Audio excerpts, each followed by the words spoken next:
people, so this is my fifth video of the day, and I like to state which video it is because somewhere that gives me motivation to, it's like it'll complete. I'll reach my 10th video soon, and I think for someone who's watching it also, they'll be probably both impressed and depressed that this lady is making such weird videos and putting it up, and but since it's 1 minute long, I think it's fine, and less than 1 minute also.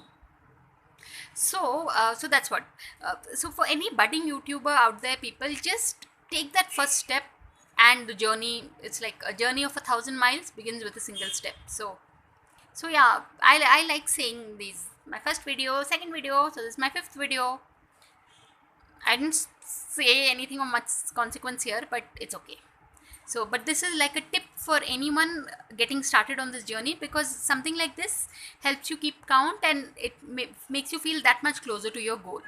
So on that note, thanks for watching, and please subscribe.